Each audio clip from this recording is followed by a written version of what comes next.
Reverends Walter, Elaine, Jenny, all of you.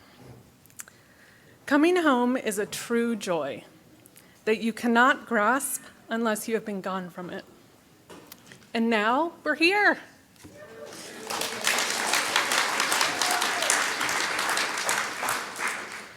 On behalf of the board, I am elated to be welcoming all of you back to this beautiful home. I am filled with emotion and sincere gratitude seeing each of you here. And I know many are still joining us virtually, and thank you for that. So many people have been vital to this process. The Expansion Committee, the Capital Campaign Committee, our amazing staff, each of our congregational committees that help keep us running on a daily basis, Campbell Construction, Rothschild Doino Collaborative, who both join us here today, the countless volunteers, the generous donors, my fellow board members, past and present, all of you. Thank you. And now that we're here, now that we are home, we have so much to look forward to. First and foremost, just settling in, enjoying this space, being together. But we also have upcoming celebrations, like Reverend Walter's and Jenny Papp's installations, our annual meeting, our 50th anniversary celebration.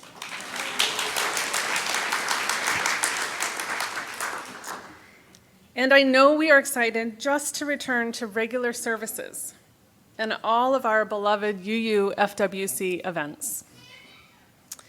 We hope through all of these times ahead to see many more familiar faces and also new members and new friends and visitors. Our doors and our hearts are open. And with that, I turn it over to Peg Redenbaugh from the Capital Campaign Committee.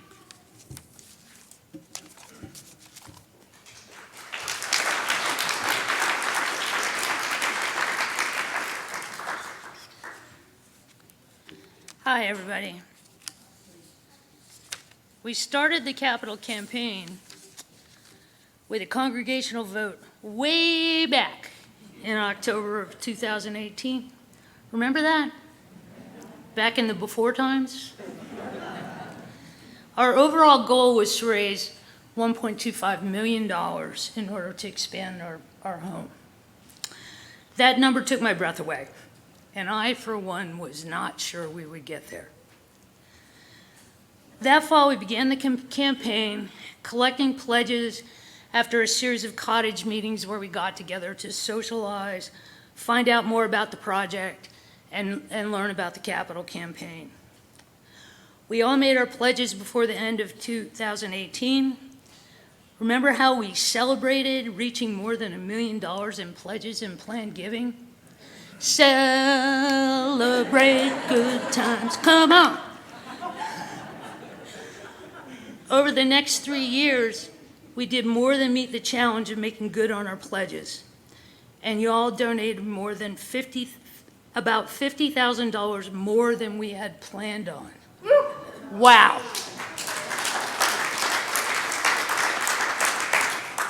In 2020, we had the Legacy Challenge to see if we could raise the $200,000 we would need to get close to our goal of $1.25 million.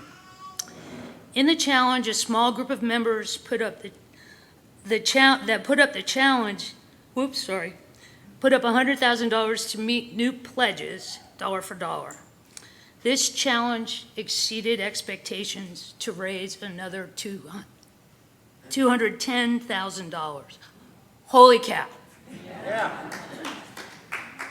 Finally, towards the end of 2020, extremely generous donors made a gift of $250,000 so that we could begin construction in 2021, a full year ahead of when the end of the Capital Campaign. Double wow. What does that mean? By the end of January this year, the UFWC Capital Campaign has collected $1,624,206 in funds to expand our.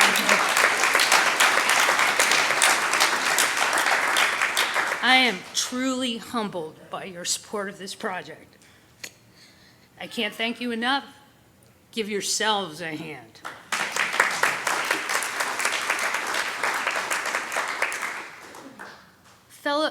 It takes an entire fellowship to make capital campaigns successful.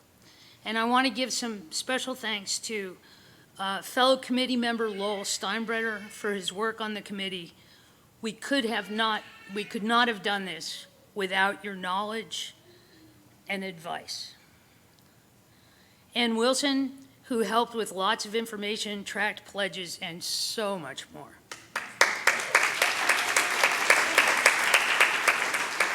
Thanks also to Joe Chirpek, Danny Shantz, Carol Noel, Bonnie Group, Denise Bosdorf, and Vera Rowland, who worked to design and implement the first phase of our capital campaign. I thank Leah Gokenauer, Sue Gross, Kristen Keating, and Barb Moore, who provided great assistance with putting the cottage meetings together, especially the social part of the cottage meetings, which was really fun. I thank Sue, Juan, and the youth community, especially the Keatings and the Stavanezers, for help with preparing and delivering treats for the Legacy Challenge. I thank the Steinbrenners, Grosses, that's Tom and Sue, not Peg and Juan, and Dave Francis for helping make the Legacy Challenge happen. Thanks to the board members, Jenny, Elaine, and Reverend Walter, and the rest of the UUFWC staff. You are all there to help when you are needed. Finally, thanks to Juan, for his patience, support, publicity, and timely assistance with all the running around that had to be done.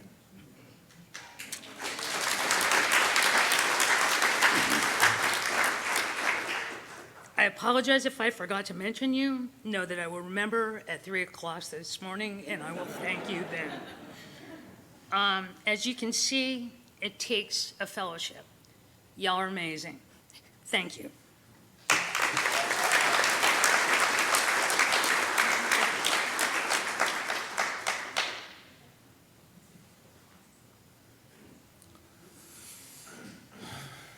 Good morning.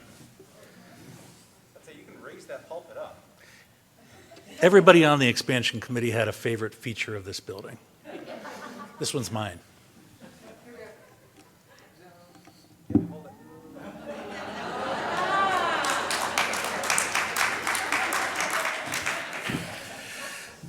That feels great. This is a good day to be a Unitarian Universalist in Wayne County. I'm happy to be here with you today as we gather to dedicate our spiritual home, and I'm grateful for the opportunity to speak to you on behalf of the entire expansion committee. Our committee and the steering committee that preceded us have been honored to steward the resources of this remarkable community to bring this project to a successful conclusion. Everyone on the committee brought their talents and countless hours to this project, so I'd like to begin by recognizing each of them. And I'd like you to stand as I read your name. The members of these committees are Janice Backstrom, Tony Berry, Inez Bird, Kate Freed, Tom Gross, Joe Harper, Co-Chair Kristen Keating, Zach Keating, Peg Redenbaugh, also known as the chair of the amazingly successful campaign committee, Co-Chair Gail Woosley, and Ann Wilson, who had too many titles throughout this thing to list them all here. We did a lot of good work together.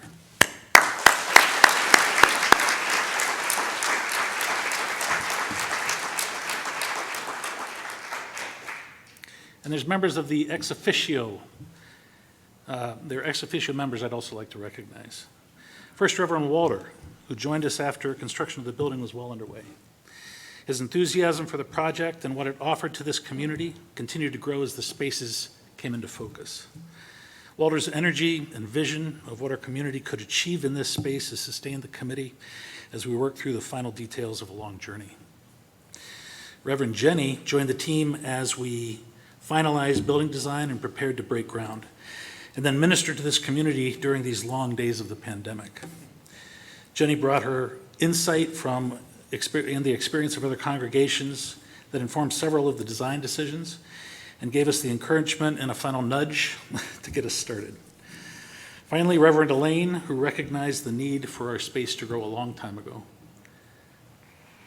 She reminds me of the travelers in the story of the stone soup that filled a large kettle with water and a few stones and lit a fire under it. For a long time, Elaine quietly stirred that kettle and talked up how good this soup could be. And like the villagers in that story, over the years, countless people emerged to contribute the gifts that they have to share. We're indebted to these three leaders for all that they have done to help us get here today.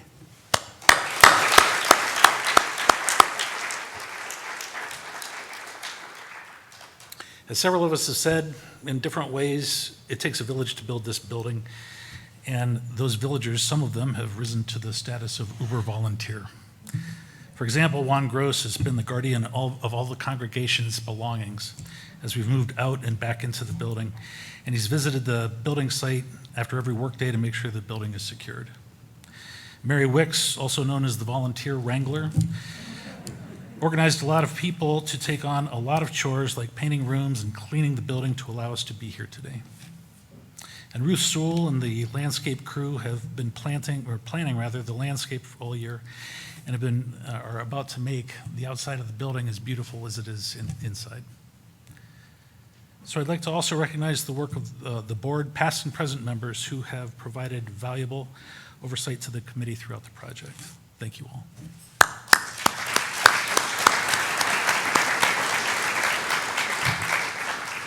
Finally, I want to thank the team of professionals that have been our guides and advisors through each step of this long journey.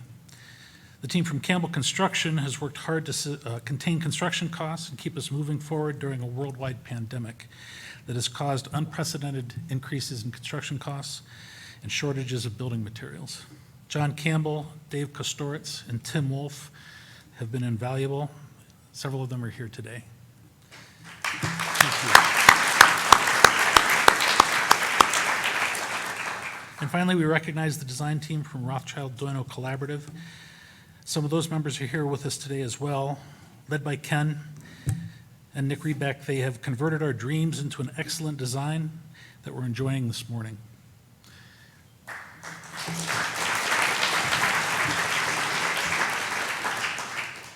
That design was built upon the success of the original building that Ken helped to design. It includes several improvements, and it's resulted in a building that integrates the new spaces with the old seamlessly. Thank you all for sharing the journey with us.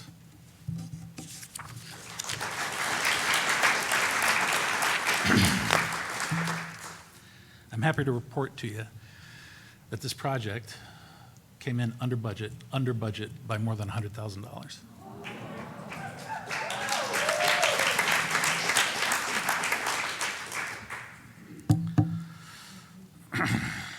Together, this community has built a space that's dramatically increased the RE wing of the building, that's expanded the sanctuary so we could all gather here in one service, and it's created workspaces that allow folks to meet and work here more efficiently. This is a space in which we can grow and thrive for another 15 years and beyond. I think the big story today is that because of your generosity, we've completed the project with a relatively small amount of additional debt. I'm proud to be a member of the UUFWC today, and I look forward to getting to know all of you again as we come back home. This building was made possible by your generosity and your commitment to this community, and now we can build on that.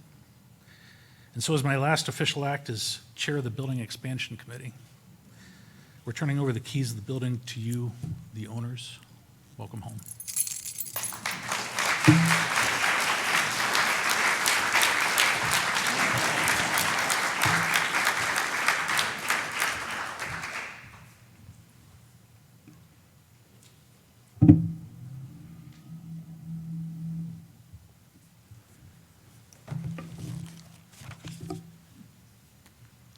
Thank you. Wonderful to be here, and humbling and inspiring, and I'm so thrilled to look across and see all of your eyes and the tops of your heads.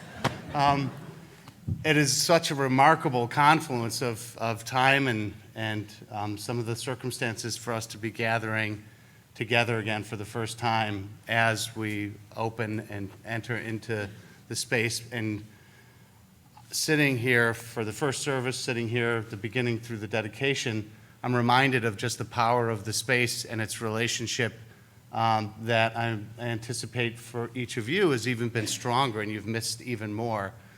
Watching and having the relationship to nature that is afforded by this facade that sits behind me, by these sheltering walls that keep love in and welcome more love in and keep hate out, but do so with transparency, with openness, with a view to the inside, and a continual mindfulness of the relationship that we all hold with nature.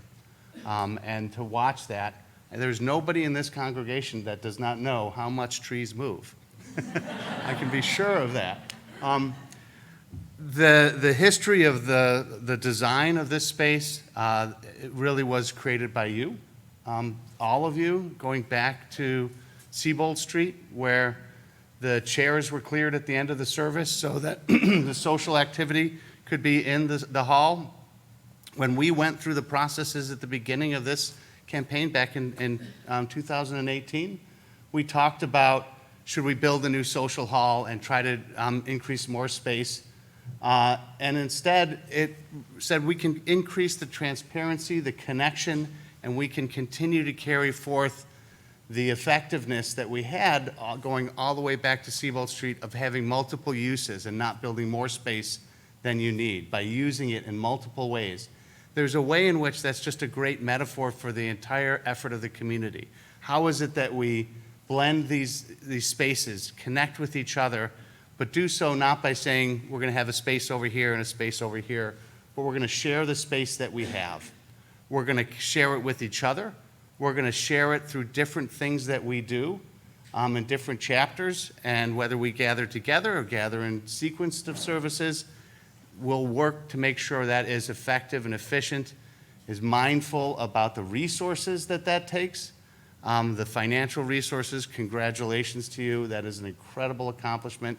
It was decided upon as a congregation that these would be the efforts. This would be our economic goal. This would be what we're doing socially within this space. And this is how much we will grow. It was anticipated back in 2003 when this site was acquired with extra space to grow, but with a relationship to the nature preserve to the north. It was decided in 2004 when the congregation said we're going to go for LEED certification, which is Leadership in Energy and Environmental Design. And in 2005, when it became the first freestanding LEED Gold certified church in the country. And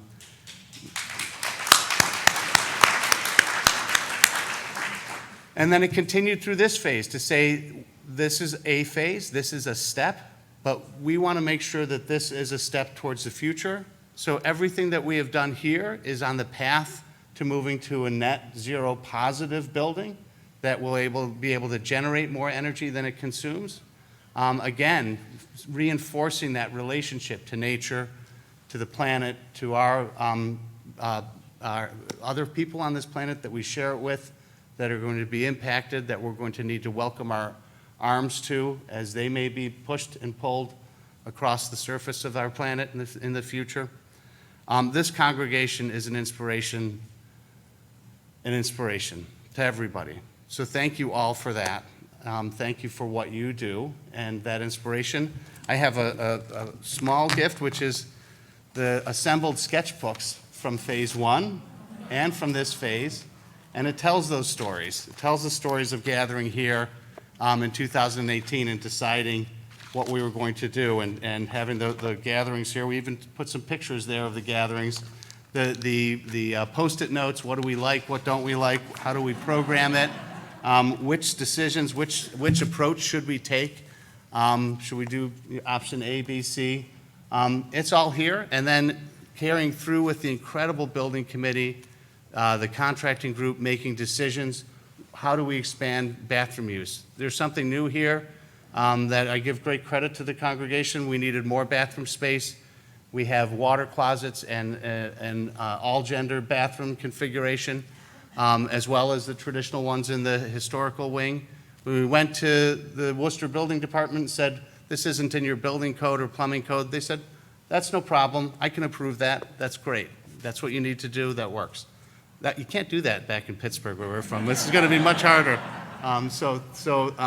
You're leading on so many levels here through the choices you've made, through the process. It has been an honor and such a privilege. I so appreciate being called back in 2018 to say, hey, we're thinking about growing.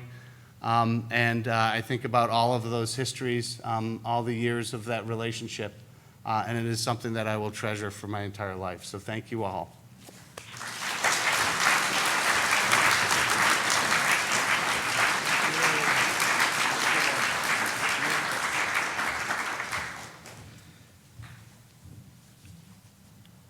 All right, so if you have heard your name today for being on a committee or being a helper, just raise your hand.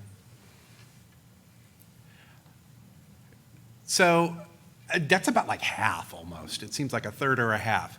We have a lot of people who have volunteered to make this happen.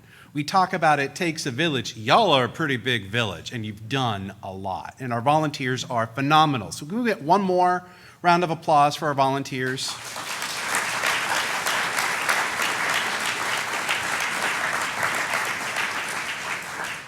And then there are those who often we look at and go, don't you ever get tired?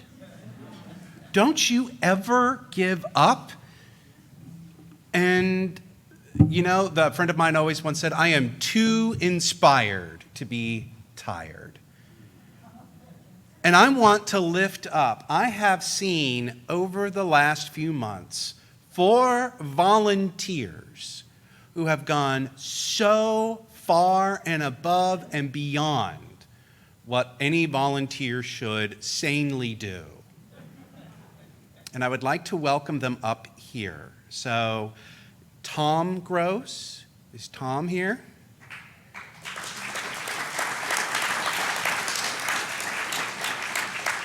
Juan, of course. Bonnie. And where is Mary Wicks? Mary.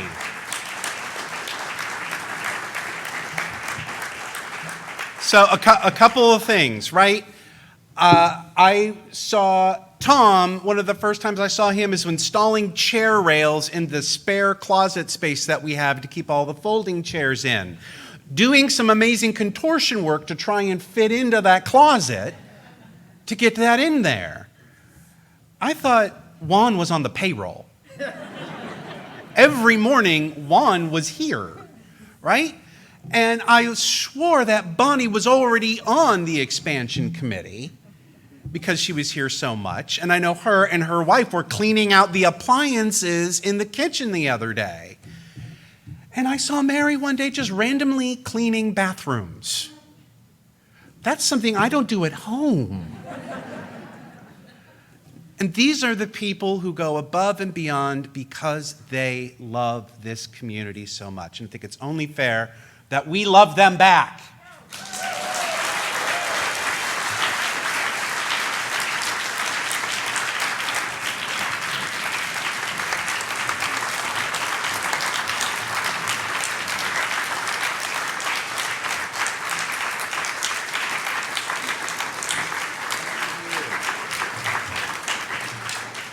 Does anyone want to show what they got?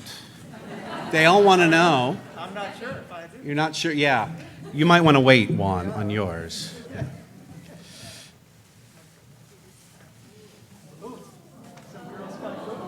I shouldn't have showed them. Always show the girl. Yeah, they're going to come for you now. I shouldn't have brought those out of them. thank you for all of your hard work and for making this place special in all of those details that a lot of us wouldn't have thought about. You are loved. Thank you so much.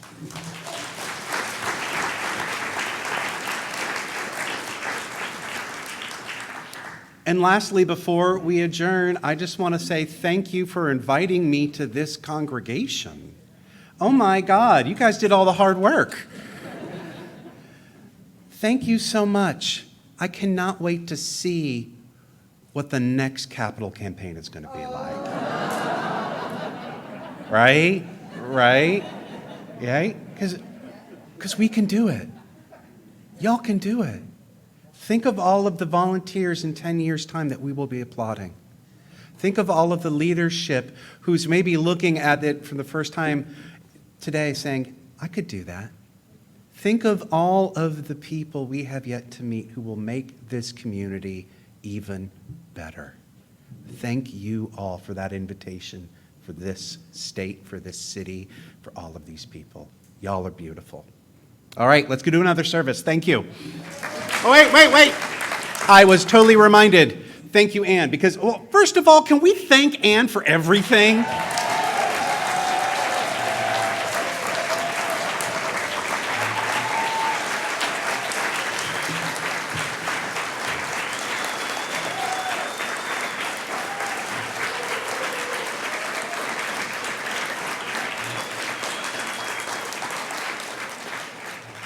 And I have never seen anyone so mortified.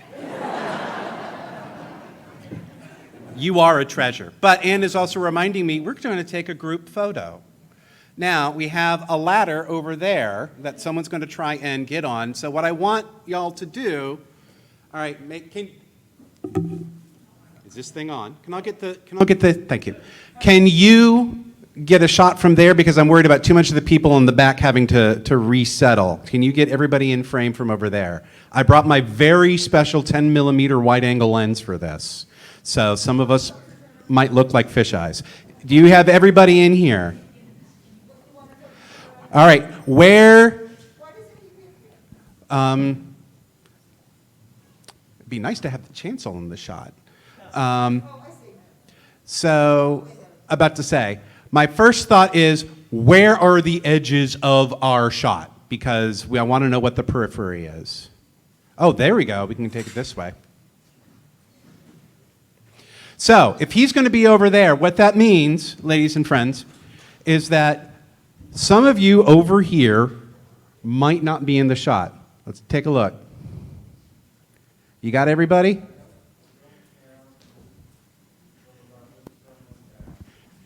From here? All right, so from this corner, so where I'm facing, if you're on this side of me, I'm going to ask that you find a seat up in the front, if possible.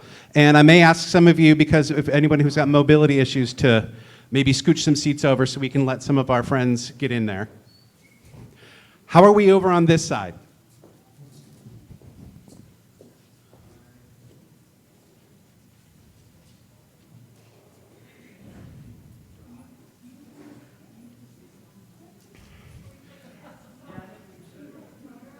I would ask that we not take our masks off inside, even for the photo. But let's face it, this photo is also historical, right? So that's going to be part of it. I will get my mask on, come to think of it. Everybody pretend to smile. I will.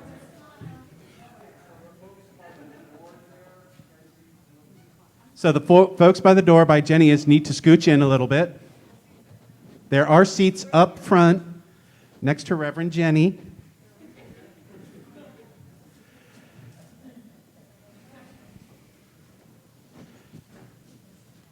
Do we have everybody over here? Everybody over there? Can we get, for those who are able, just like in this section, to rise up to make sure that you're seen? Is that going to be all right for those? No, you're going to be blocking the people behind you. Thank you. All right. Just sit straight. I'm going to be right here by Jenny. Are you ready?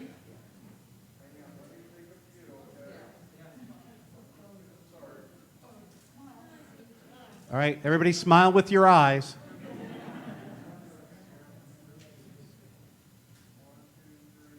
Two, three. All right. That good? We'll make it work. That one's for the history books.